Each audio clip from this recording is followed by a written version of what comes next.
तात्सु पहले एक खतरनाक याकुजा गैंग का लेजेंडरी बॉस हुआ करता था, जिसे सब द इमॉर्टल ड्रैगन कहते थे। लेकिन एक दिन उसने अपनी गैंगस्टर वाली जिंदगी छोड़ दी और एक हाउस हस्बैंड बन गया। पहली नजर में तात्सु अपनी पीठ पर बने ड्रैगन के टैटू और डरावनी शक्ल के साथ एक खतरनाक गैंगस्टर जैसा लगता है, जैसे किसी की जान लेने निकला हो। पर असल में वो हर रोज सुबह जल्दी उठकर अपनी वाइफ के लिए क्यूट सा लंच बॉक्स तैयार करता है ताकि वो ऑफिस ले जा सके। आज उसकी वाइफ की ऑफिस में एक मीटिंग थी, तो वो जल्दी निकल गई और उसने नाश्ता भी नहीं किया। तात्सु अभी अपने रोज के काम शुरू करने ही वाला था कि तभी उसे पता चलता है कि उसकी वाइफ अपना लंच बॉक्स घर पर ही भूल गई है। तो वो तुरंत लंच बॉक्स पैक करता है, छोटे सूटकेस में रखता है और साइकिल लेकर तेजी से निकल पड़ता है। लेकिन साइकिल इतनी तेज चलाने पर उसे पुलिस वाले रोक लेते हैं। पुलिस उससे सवाल पूछती है और जैसे ही तात्सु अपने उसी डरावने अंदाज में जवाब देता है, पुलिस को लगता है कि वो किसी याकुजा गैंग से है। अफवाहें तो ये भी है कि उसने कभी अकेले ही एक पूरी दुश्मन गैंग को एक रात में साफ कर दिया था, इसीलिए उसे द इमॉर्टल ड्रैगन कहा जाता था। पुलिस वाले डर जाते हैं, उन्हें लगता है तात्सु अपनी जेब से शायद कोई हथियार निकालने वाला है। लेकिन अब वो सब पीछे छूट चुका है। तात्सु को तो बस अपनी वाइफ तक खाना पहुंचाना है। पुलिस की हैरानी तब बढ़ जाती है जब तात्सु अपनी जेब से एक कूपन निकालता है और उसे रिश्वत की तरह आगे कर देता है। इधर एक सेल्समैन किसी को अपनी नकली चाकू बेचने के लिए बेताब घूम रहा होता है। जब वो तात्सु के घर पहुंचता है तो जबरदस्ती दरवाजा खोलकर अंदर घुसाता है। तात्सु दरवाजा खोलता है तो उसके हाथ में एक चाकू होता है और चाकू पर उसे लगता है जैसे खून लगा हो। उसकी डरावनी शक्ल देखकर सेल्समैन तो सहम जाता है, लेकिन प्रोफेशनल होने के नाते फिर भी अपने चाकू बेचने की कोशिश करता है। तात्सु को दिलचस्पी होती है तो वो चाकू टेस्ट करने के लिए उससे हैमबर्गर स्टेक बना देता है और सेल्समैन को खिलाता है।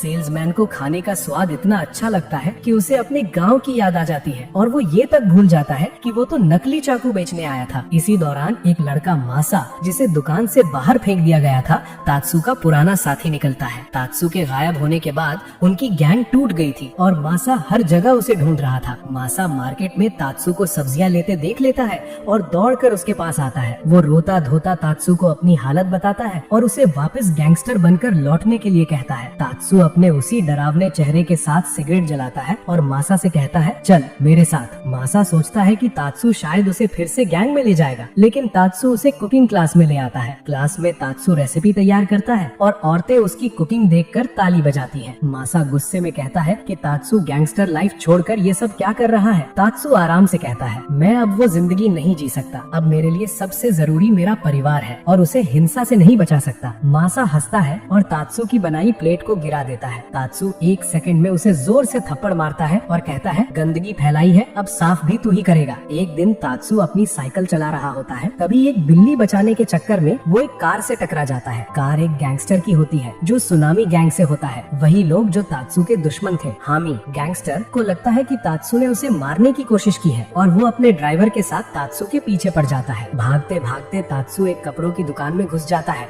और हामी को लगता है कि अब उसने उसे घेर लिया है, लेकिन दुकान में सेल लगी होती है और लोग सस्ते कपड़ों के लिए धक्का मुक्की कर रहे होते हैं। तात्सु आदेश देता है, हामी तू भी भिड़ जा भीड़ में, वरना कुछ नहीं मिलेगा। आखिर में वो लोग बस एक टी शर्ट, एक जोड़ी मोजे और एक ग्लव्स ही पकड़ पाते हैं। तात्सु उन्हें डांटता है कि उनकी वजह से उसकी सेल निकल गई और याद दिलाता है कि वो अब एक हाउस हस्बैंड है। हामी को इस बात पर बिल्कुल यकीन नहीं होता कि तात्सु सच में ऐसी जिंदगी जी रहा है, इसलिए वो गुस्से में गन निकालकर तात्सु पर तान देता है और बोलता है कि नाटक बंद कर। लेकिन तात्सु कुछ ही तेज मूव्स में हामी को जमीन पर पटक देता है और उसके ऊपर ग्लव्स पहना देता है। तात्सु उसे कहता है, ठंड पड़ रही है, रख ले ये ग्लव्स। ये छोटी सी बात हामी के अंदर पुरानी यादें जगा देती है, बचपन की, जब उसकी माँ पैसा जोड़ जोड़ कर उसे ग्लव्स दिलाती थी। भावुक होकर वो वहीं रोने लगता है और ग्लव्स को अपने पास रखने का फैसला करता है। इसके बाद तात्सु एक दुकान पर रुकता है अपनी वाइफ मिकू के लिए उसका पसंदीदा एनिमे सीरीज खरीदने, लेकिन उसकी डरावनी शक्ल, काला सूटकेस और उसके अजीब हाव भाव देखकर लगता है जैसे वो कोई अंडरग्राउंड डील करने आया हो। रात को जब मिकू ऑफिस से घर लौटती है तो तात्सु उसे ऐसे चेक करता है जैसे वो कोई अपराधी हो, सिर से पैर तक स्कैन करता है, तब जाकर उसे अंदर आने देता है। अंदर आकर मिकू देखती है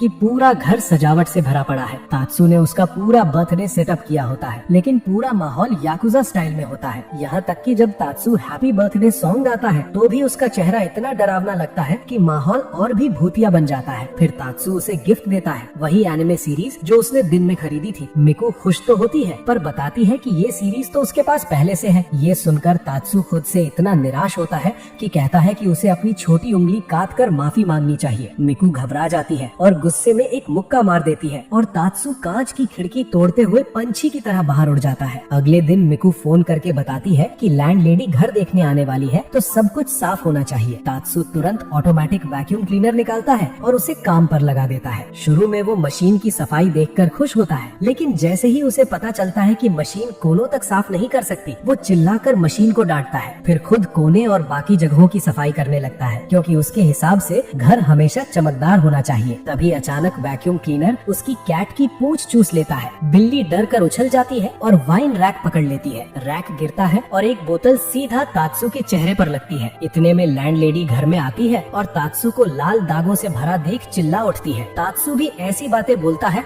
जैसे उस पर किसी ने हमला कर दिया हो और माहौल और भी खराब हो जाता है। थोड़ी देर बाद पड़ोस की एक औरत तात्सु से कहती है कि वो उसके बेटे रियोटा को थोड़ी देर संभाल ले, क्योंकि उसे मीटिंग में जाना है। रियोटा जैसे ही तात्सु का डरावना चेहरा देखता है, वो चुपचाप कोने में जाकर बैठ जाता है। तात्सु उसे अपने हाथ से बनाए कुकीज देता है। रियोटा को कुकीज पसंद आती है तो तात्सु की जान में जान आती है कि बच्चा अब उससे नहीं डर रहा। वो रियोटा को खेल खेलने के लिए बुलाता है। रियोटा सोचता है कि शायद वीडियो गेम होगा, पर खेल निकलता है डाइस गैम्बलिंग और महाजाओं वाला। रियोटा बोर होकर फिर कोने में जाकर बैठ जाता है। तभी रियोटा एक एनिमे की डॉल फिगरीन देखता है और उससे खेलने लगता है, लेकिन खेलते खेलते वो फिसल जाता है और डॉल टूट जाती है। तात्सु पहले चेक करता है कि रियोटा को लगी तो नहीं, फिर सोच में पड़ जाता है कि अब इस डॉल का क्या करे, क्योंकि ये डॉल उसकी वाइफ मिकू की थी। आखिर में तात्सु डॉल को दफना देता है और जैसे ही मिट्टी पर कर उठता है, उसी वक्त मिकू घर आ जाती है। वो तुरंत घुटने टेक कर माफी मांगने लगता है और सजा मांगने लगता है। मिकू उसे डांटती नहीं बल्कि ग्लू ला कर देती है और कहती है इसे ठीक कर देते हैं। तात्सु बाजार से लौट रहा होता है, तभी उसे मासा दिखता है जो दूसरी गैंग के कुछ लड़कों से घिरा हुआ होता है। मासा जैसे ही तात्सु को देखता है, राहत की सांस लेता है और दौड़कर उसके पास आता है और लड़ाई में उसकी मदद मांगता है। लेकिन तात्सु उसे एक जोर का थप्पड़ मारकर कहता है, जिस लड़ाई की शुरुआत तूने की है उसे खत्म भी तू ही करेगा। इतने में दूसरी गैंग के लड़के तात्सु को पहचान लेते हैं। इमॉर्टल ड्रैगन ये नाम सुनते ही सबके चेहरे से रंग उड़ जाता है और धीरे धीरे सब पीछे हटने लगते हैं। लेकिन उनका बॉस मासा की बातों से चिढ़कर मुड़ता है और तात्सु के सिर पर लकड़ी का टुकड़ा मार देता है। तात्सु के सिर से खून बह रहा होता है, लेकिन उसका चेहरा पहले जैसा ही शांत और डरावना रहता है, जैसे कुछ न हुआ हो। बॉस डरते हुए अब चाकू निकालता है और तात्सु की तरफ बढ़ता है। तात्सु एक किताब से उसका वार ब्लॉक कर देता है, इतनी आसानी से जैसे वो रोज ऐसा करता हो। डर कर उस गैंग का बॉस भागने का फैसला कर लेता है। मासा पूरी लड़ाई में तात्सु को एकदम शांत और कंट्रोल में देखता रहता है। उसे एहसास होता है कि शायद इमॉर्टल ड्रैगन बनना और हाउस हस्बैंड बनना दोनों में एक जैसी क्वालिटीज चाहिए। वो झुककर तात्सु से कहता है, मुझे अपना चेला बना लो, मैं तुमसे सीखना चाहता हूँ। उस शाम दोनों मिलकर एक सुंदर सी लकड़ी की कुर्सी तैयार करते हैं। तात्सु को लगता है कि उसका वजन बढ़ रहा है, तो वो घर पर ही हुला हुप से एक्सरसाइज करना शुरू कर देता है।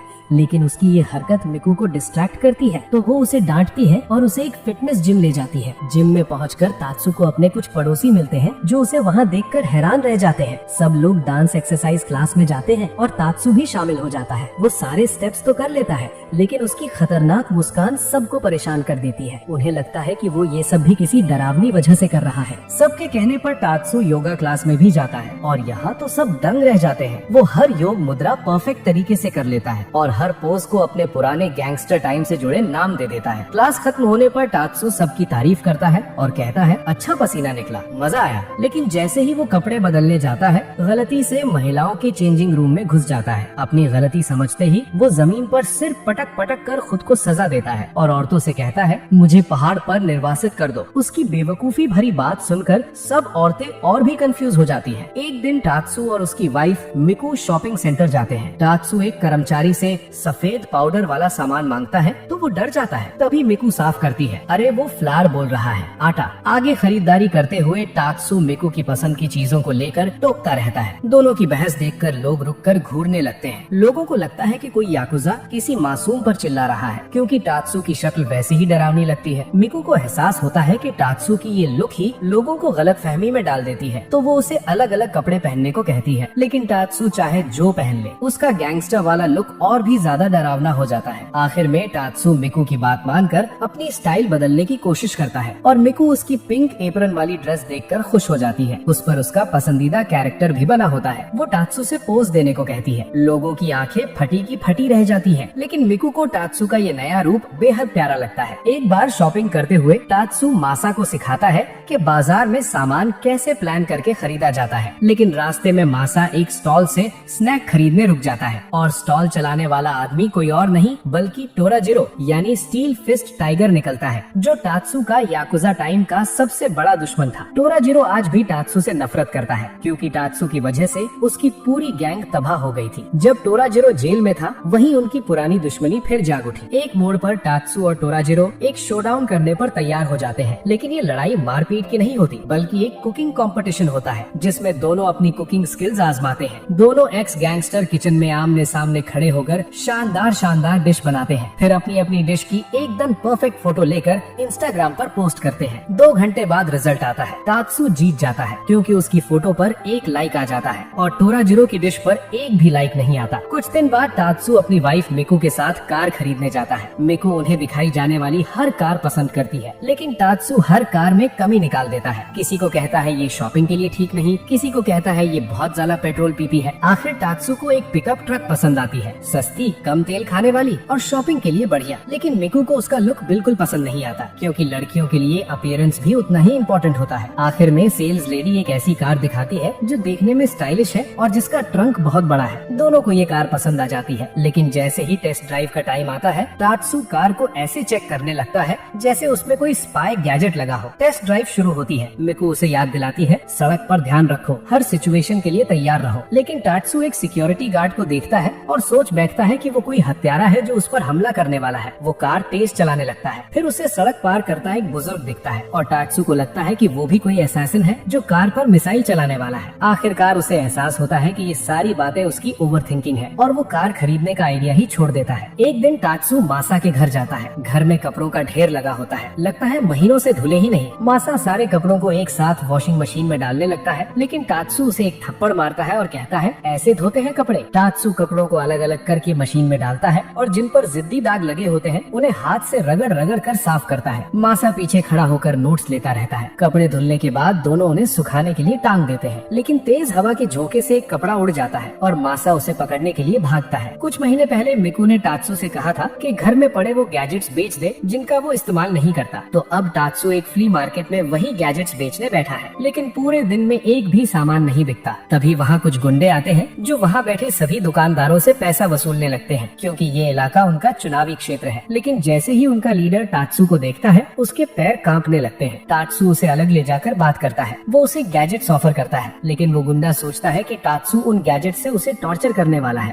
डर के मारे उसकी टांगे जवाब दे देती हैं और वो बेहोश हो जाता है और टात्सू उसके पास गैजेट्स रखकर वहाँ से चला जाता है। एक दिन टात्सू पौधों को पानी दे रहा होता है, तभी 2 पुलिस वाले उसे दूर से देखते हैं और सोचते हैं कि वो कुछ इलीगल पौधे उगा रहा है। थोड़ी देर बाद वो टात्सू को एक सस्पिशियस सा ब्रीफकेस लेकर घर से निकलते देखते हैं, तो दोनों उसका पीछा करते हैं। मौका देखकर वो देखते हैं कि टात्सू एक छोटा सा पैकेट मासा को दे रहा है। ऑफिसर सबूत इकट्ठा करने के लिए उनका पीछा करते करते एक बंद दुकान तक पहुंच जाते हैं। एक ऑफिसर दरवाजा तोड़कर अंदर घुस जाता है, सोचता है कि शायद ये लोग कोई इलीगल काम कर रहे हैं, लेकिन अंदर तो चेयर लेडी का बर्थडे चल रहा होता है। जो छोटा बैग उन्हें सस्पिशियस लगा था उसमें तो बस कुछ बेसिल लीव्स थी और जो सूटकेस उन्हें पैसों से भरा लगा था उसमें सिर्फ एक सेंटेड वास था बर्थडे गिफ्ट के तौर पर। वही थग लीडर जिसकी टांगे टात्सू को देखकर कांपी थी, वो इस बात से शर्मिंदा होकर अपनी टांगों की ट्रेनिंग शुरू कर देता है। वो सप्लीमेंट्स लेता है ताकि अगली बार टात्सू को देखते ही उसकी टांगे न कांपे। लेकिन जब टोराजिरो बदला लेने बाहर निकला तो दूर से ही टात्सू को देखते ही उसके पैर फिर से लड़खड़ा गए और वो जमीन पर धड़ाम से गिर पड़ा। टात्सू आजकल बहुत एक्टिव रहने लगा था। वो मोहल्ले की हाउसवाइफ्स के साथ मिलकर वॉलीबॉल खेलने लगा था। उस दिन हाउसवाइफ्स की टीम का मैच दूसरी टीम से था, लेकिन उन्हें बिल्कुल उम्मीद नहीं थी कि वहाँ बेयर टीम भी होगी। ये लोग असली वाले गैंगस्टर थे। मैच शुरू होता है और सब के सब मिलकर पूरी ताकत लगा देते हैं, लेकिन बेयर टीम भी जमकर टक्कर देती है और दोनों टीमें बराबरी पर चलती रहती है। आखिर में बेयर टीम जीत जाती है। टात्सू घुटनों पर बैठकर हार की पूरी गलती खुद पर ले लेता है, लेकिन बेयर टीम का लीडर आगे बढ़कर उसे उठाता है और बताता है कि मैच बहुत बढ़िया था। अंत में दोनों टीमें एक दूसरे को बधाई देती है और साथ में फोटो भी खिंचवाती है। शाम को मिकू काम से लौट रही होती है, तभी वो देखती है कि उसका पति टात्सू मीट वाले से किसी तरह की डील टाइप बात कर रहा है। थोड़ी देर बाद दोनों घर की तरफ निकलते हैं, लेकिन उससे पहले टात्सू अलग अलग दुकानों पर रुकने की बात करता है। मिकू समझ ही नहीं पाती कि चल क्या रहा है, क्योंकि टात्सू और दुकानदार लोग ऐसे बात कर रहे थे जैसे कोई गुप्त मिशन चल रहा हो। मिशन पूरा होने के बाद टात्सू बताता है कि वो अलग अलग दुकानों से स्टैंप इकट्ठे कर रहा था एक लकी ड्रॉ के लिए। दोनों लॉटरी बूथ पहुंचते हैं। मिकू को पहला इनाम बहुत अच्छा लगता है, हवाई ट्रिप, और दूसरा इनाम भी एक बड़ा टीवी। लेकिन टात्सू की नजर सिर्फ तीसरे इनाम पर होती है, एक वैक्यूम क्लीनर। आज आखिरी दिन था और टात्सु अपनी 10वीं कोशिश में ये इनाम जीतना चाहता था, लेकिन घुमाने के बाद उसे 5वां इनाम मिलता है, एक छोटा सा प्यारा सा प्लश टॉय जो मिकू को एकदम पसंद आ जाता है। भले ही टात्सु लॉटरी में हार गया हो, वो प्राउडली कहता है कि उसने जीत हासिल कर ली, क्योंकि मिकू मुस्कुरा रही थी। उसकी ये चीजी बात सुनकर मिकू उसे सड़क पर ही मुक्का मार देती है। अचानक मिकू के पेरेंट्स घर आने की खबर दे देते हैं, जिससे वो थोड़ी टेंशन में आ जाती है, लेकिन टात्सु उसे भरोसा दिलाता है कि वो सब संभाल लेगा। जैसे ही उनके माता पिता घर पहुँचते हैं, टात्सु चाय नाश्ता लेकर आता है जो उसने खुद बनाया था। उसकी सास उसकी हाउस कीपिंग स्किल से इम्प्रेस हो जाती है और उससे खाना बनाने की रेसिपी सीखने लगती है। टात्सु का ससुर इंट्रोवर्ट था, वो बात करना चाहता था पर शुरू कैसे करे समझ नहीं पा रहा था। काफी देर बाद उसे एक टॉपिक सूझता है, लेकिन टात्सु उसकी बात का मतलब ही नहीं समझ पाता। आखिर में ससुर उसे कैच बॉल खेलने पार्क ले जाते हैं, क्योंकि अगर उसका बेटा होता तो वो उसके साथ खेलता, लेकिन टात्सु खेल समझ ही नहीं पाता। गेंद वापस फेंकने की जगह वो कुत्ते की तरह दौड़कर हाथ में गेंद पकड़ा लेता है। ससुर हार मान लेते हैं और फिर सही तरह से पकड़ छोड़ का तरीका बताते हैं, लेकिन पहली ही बार में टात्सु इतना जोर से गेंद फेंकता है कि ससुर झटके से पेड़ से जा टकराते हैं, पर साथ ही वो उसकी ताकत से एकदम प्रभावित भी हो जाते हैं। शाम को मिकू घर आती है और देखती है कि टात्सु हंगामे के बीच बैठा है। वो कहता है कि उस पर पीछे से कोई भटकी हुई गोली चली थी, लेकिन असल में वो गोली नहीं, एक तिलचट्टा था। टात्सु ने कीटनाशक उठाया था, लेकिन उसकी कैन खाली थी। तिलचट्टा अब भी जिंदा था और उड़ने भी लगा था। अब मिकू चुप नहीं रह सकती, खासकर जब वो तिलचट्टा उसके प्यारे पुलिस डॉल वाले फिगर पर जा बैठा। टात्सु पूरी कोशिश करता है उसे उड़ाने की, लेकिन वो तिलचट्टा अचानक उड़कर टात्सु की छाती पर ही आकर बैठ जाता है। टात्सु अपनी पूरी हिम्मत दिखाते हुए मिकू से कहता है, जो करना पड़े करो, बस इसे खत्म कर दो। मिकू हिम्मत जुटाती है, एक मोटा अखबार पकड़ती है और पूरी ताकत से तिलचट्टे पर वार करने की कोशिश करती है, लेकिन तिलचट्टे को मारने की जगह सीधे टात्सु के मुंह पर दे मारती है। फिर भी टात्सु डटा रहता है। वो फैसला करता है कि अगर मार नहीं पा रहे तो कम से कम अगरबत्ती जला देते हैं, क्योंकि ऐसे कीड़े खुशबू वाली चीजों से दूर भागते हैं। अब क्रिसमस आ जाता है। टात्सु सांता क्लॉज वाला एप्रन पहनकर अपनी गली के बच्चों की क्रिसमस पार्टी में गिफ्ट देने जा रहा होता है। जब वो पहुंचता है, बच्चे मानते ही नहीं कि ये सांता है, पर टात्सु कहता है, मुझे इमॉर्टल क्लॉज बुलाओ और बताओ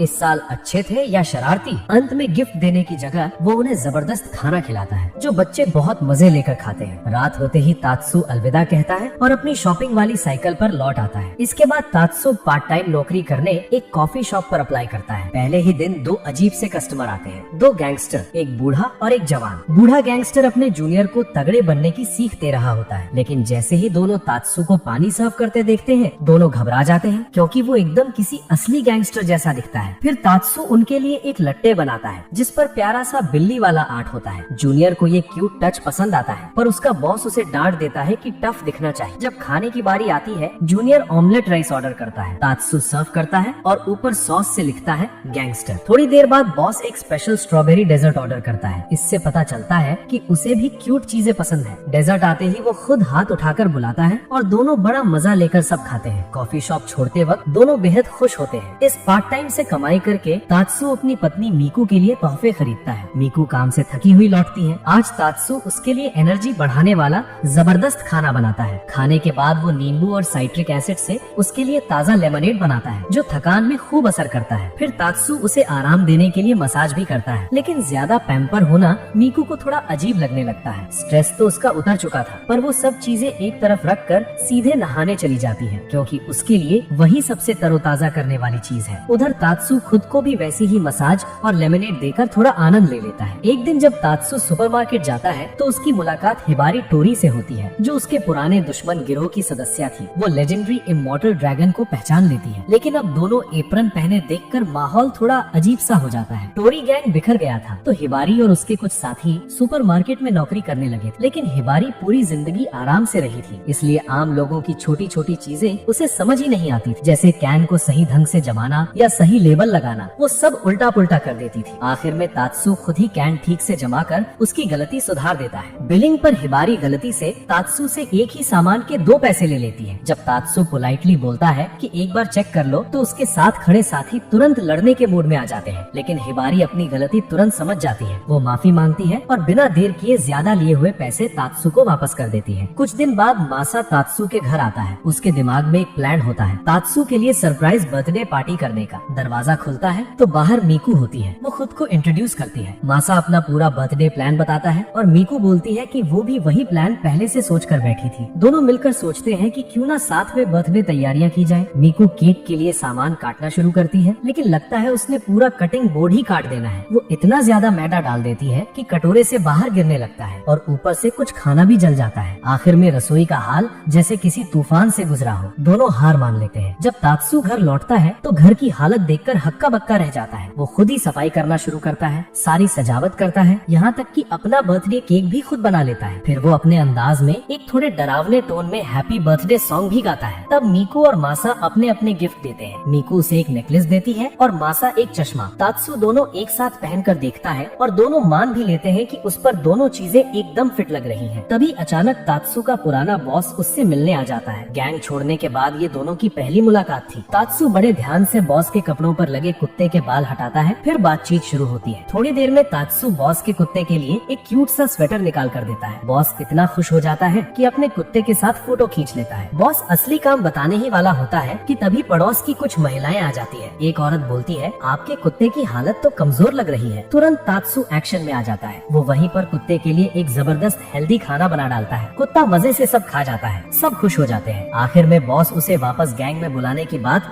बताए बिना ही लौट जाते हैं। जाते जाते बस यही कहते हैं, तात्सु तू यही ठीक है, यही तेरी असली जगह है। एक सुबह तात्सु सुपरमार्केट जा रहा होता है। तभी मीकू घबराकर उसके पास आती है और उसका हाथ पकड़कर बोलती है, जल्दी चलो जल्दी। तात्सु समझ जाता है कि मीकू उसे कुछ खास दिखाना चाहती है। असल में मॉल में उसके पसंदीदा एनिमे का लाइव एक्शन कॉस्प्ले इवेंट चल रहा होता है। स्टेज पर कॉस्प्लेयर फाइट सीन एक्ट कर रहे होते हैं। एमसी अनाउंस करता है कि हीरोज के साथ लड़ने के लिए एक बच्चा चाहिए। अंत में बच्चे को उन आइडल्स के साथ फोटो मिलती है। मीकू अडल्ट होने की वजह से भाग नहीं सकती थी, पर तात्सु समझ गया कि उसकी वाइफ की ये कितनी बड़ी तमन्ना है। वो हाथ उठाता है और हैरानी की बात उसी को चुन लिया जाता है, शायद उसके डरावने लुक देखकर। स्टेज पर पहुंचते ही सबको लगता है कि तात्सु कोई भारी भरकम लड़ाई वाला मूव करेगा, लेकिन वो लड़ाई रोककर सबसे पहले पूछता है, ये झगड़ा किसने शुरू किया था। फिर शांति से समझाने लगता है कि लड़ाई से कुछ नहीं सुलझता। और तभी वो एक कपड़ा खींचकर हटाता है। नीचे चाय के प्याले सजे हुए होते हैं। वो तुरंत चाय बनाता है और दोनों टीमों को चाय पीकर आपस में शांति से बैठने की दावत देता है। उसका तरीका अजीब था, लेकिन इसी वजह से मीकू का सपना पूरा हो जाता है, अपने पसंदीदा एनिमे आइडल से मिलने का। उधर मासा को नया माइक्रोवेव अवन मिलता है। वो तात्सु को बुलाता है ताकि उसे सही इस्तेमाल करना सीख सके। तात्सु माइक्रोवेव की नई नई सुविधाएं देखकर बिल्कुल दंग रह जाता है। टेस्ट करने के लिए वो उसमें ब्रेड बनाने का फैसला करता है। तात्सु बड़े जोश के साथ माइक्रोवेव में ब्रेड बनाने लगता है। वो सारे जरूरी सामान इकट्ठा करता है और डो तैयार करना शुरू करता है। गूंजते वक्त वो मासा से बोलता है कि जरा प्लास्टिक रैप ले आओ ताकि डो को आराम करने दिया जा सके। लेकिन रैप ढूंढते हुए मासा एक तार पर पैर रखकर ठोकर खा जाता है और गिरते समय माइक्रोवेव को धक्का लग जाता है। माइक्रोवेव सीधा नीचे गिरता है और टूट जाता है। माइक्रोवेव टूटने के बाद भी मासा तुरंत माफी मांगता है, मगर तात्सु से समझाता है कि कोई बात नहीं। तात्सु फिर चावल पकाने वाला राइस कुकर निकालता है, सेटिंग लगाता है और उसी में ब्रेड बेक करता है। 1.5 घंटे बाद ब्रेड तैयार होता है और वो भी एक प्यारे से भालू के चेहरे के आकार में। तात्सु ब्रेड को सजाने लगता है और मासा उसे देखकर इतना खुश हो जाता है कि इंतजार नहीं कर पाता। वो जल्दी से ब्रेड का एक टुकड़ा खाने की कोशिश करता है, लेकिन ब्रेड बहुत गर्म होता है। उसके हाथ जल जाते हैं और वो गर्म ब्रेड सीधा तात्सु के चेहरे पर फेंक देता है। कुछ समय बाद जब तात्सु बाहर कपड़े सुखा रहा था, तब उसे अचानक पड़ोसी बॉब के घर से धुआं उठता दिखता है। उसे लगता है कि कहीं आग तो नहीं लगी। वो भागते हुए बॉब के घर जाता है, लेकिन पता चलता है कि बॉब घर के अंदर ही बारबेक्यू पर मांस भून रहा है। बॉब उसे अंदर बुलाता है और तात्सु भी खुशी खुशी मांस खाने के लिए तैयार हो जाता है। लेकिन जैसे ही दोनों खाना खाने बैठे, कमरे में इतना धुआं भर जाता है कि खाने की खुशबू भी नहीं आती। मजबूरी में वो दरवाजा खोलकर धुआं निकलने देते हैं और आग बुझाने के लिए पानी डालना पड़ता है, जिससे मांस भी खराब हो जाता है। तात्सु पूछता है कि बॉब घर के अंदर बारबेक्यू क्यों कर रहा था। बॉब बताता है कि उसे घर की याद आ रही थी और अपने देश में पिता के साथ जो बारबेक्यू खाया करता था, वही याद करके उसने यहाँ कोशिश की। तात्सु उसे बाहर ले जाता है और कहता है कि चल बाहर ग्रिल लगाते हैं। दोनों मिलकर बाहर परफेक्टली मांस ग्रिल करते हैं और उसे आराम करने देते हैं। लेकिन तभी पुलिस आ जाती है और कहती है कि बाहर बारबेक्यू करना गैर कानूनी है। बॉब को उसका पसंदीदा मांस खाने देने के लिए तात्सु पुलिस वाले को रोकने की कोशिश करता है, लेकिन जब बॉब आखिरकार खाने बैठता है, वो खा नहीं पाता क्योंकि मांस इतना कम पका था कि सुशी जैसा लग रहा था। कुछ दिन बाद मिकू को अपने ऑफिस वाली दोस्त से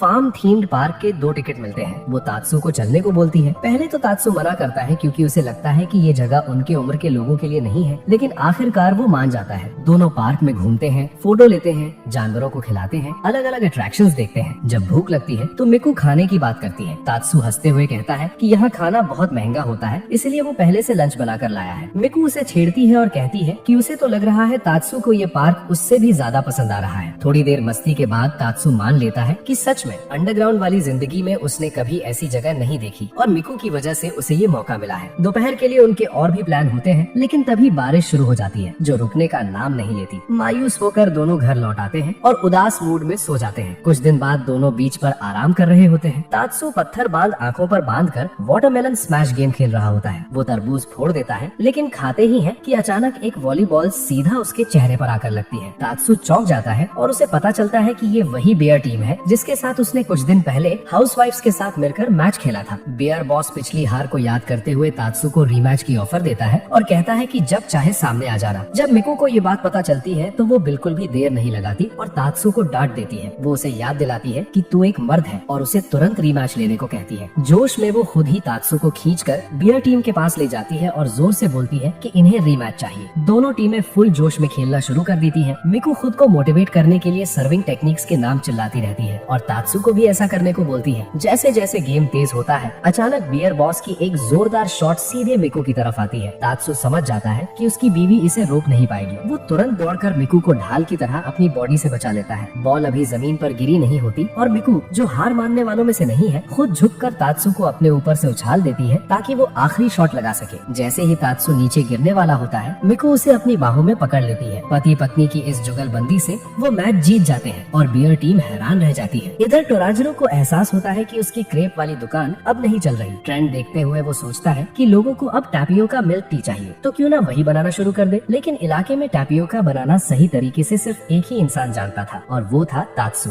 मजबूरी में टोराजिरो अपना ईगो छोड़कर तात्सु की मदद लेने आता है। पहले तो तात्सु का मन नहीं होता, मगर आखिरकार वो हाँ कर देता है। तात्सु उसे एक स्ट्रीट वेंडर के पास ले जाता है जो बताता है कि टैपियोका बनाने का सामान कहाँ मिलेगा। टोराजिरो की झुंझलाहट बढ़ जाती है जब तात्सु उसे एक सिंपल सी बेकिंग दुकान में ले आता है। गुस्से में वो तात्सु की शर्ट पकड़कर बोलता है कि तू मजाक कर रहा है क्या। टोराजिरो आर्ग्यूइंग शुरू कर देता है कि टैपियोका तो मोती जैसे छोटे छोटे गोले होने चाहिए। तात्सु गुस्से में लेकिन समझाते हुए बोलता है टैपियोका आटे, पानी और चीनी के डो से बनता है, उसे छोटे छोटे मोती जैसे गोले बनाते हैं। समझ आया? दोनों पुराने गैंगस्टर्स जो अब शेफ बन चुके हैं मेहनत करते हैं और आखिरकार टैपियोका तैयार करते हैं। दोनों उसे चखते हैं और हैरान रह जाते हैं कि ये कितना स्वादिष्ट निकला। दोनों मिलकर टैपियोका मिल्क टी की दुकान खोल देते हैं, लेकिन उनकी डरावनी शक्लें देखकर लोग पास आने से डर जाते हैं। कुछ देर बाद एक गैंगस्टर्स का ग्रुप आता है और एकदम आराम से 6 कप खरीद लेता है, जिससे इन दोनों का दिन बन जाता है। एक दिन तात्सु मासा को 100 रुपए स्टोर लेकर जाता है, जहाँ ढेरों सस्ते और जरूरी घर के सामान पड़े होते हैं। पहले तो मासा को कुछ इंटरेस्टिंग नहीं लगता, लेकिन तात्सु उसे एक जोरदार चपट लगाता है और समझाता है कि ये चीजें कितनी काम की होती है। तात्सु एक वॉशिंग मशीन के लिंच फिल्टर की तरफ इशारा करता है। मासा बड़े कॉन्फिडेंस से कहता है ये तो कीड़े पकड़ने का जाल है। फिर जब तात्सु एप्पल स्लाइसर दिखाता है तो मासा बोल देता है कि ये किसी चीज का हैंडल है। कुछ और चीजें पूछते ही मासा की गलतियां बढ़ती जाती है। आखिर में मासा मान ही जाता है कि उसने घर का काम ठीक से करना बंद कर दिया है। तात्सु उसकी हालत समझकर कहता है कि कोई बात नहीं, समय लगेगा, सीख जाएगा तू। फिर तात्सु 100 रुपए के कई यूजफुल सामान थमा देता है ताकि मासा घर के काम आसानी से सीख सके और संभाल सके। एक रात जब मिकू सो रही थी, उसे अचानक चॉपिंग और तेज कटाई की आवाजें सुनाई देती हैं। जब मिकू को उनके कमरे से आने वाली काटने फाड़ने वाली आवाजें सुनाई देती हैं, तो वो हैरान होकर बिस्तर से उठती है और देखती है कि तात्सु किसी काम में बहुत तेजी से लगा हुआ है। असल में तात्सु को एक किंडरगार्टन में बच्चों को एंटरटेन करने के लिए बुलाया गया है और वो पूरी रात बैठकर मोमोतारो की कहानी का अपना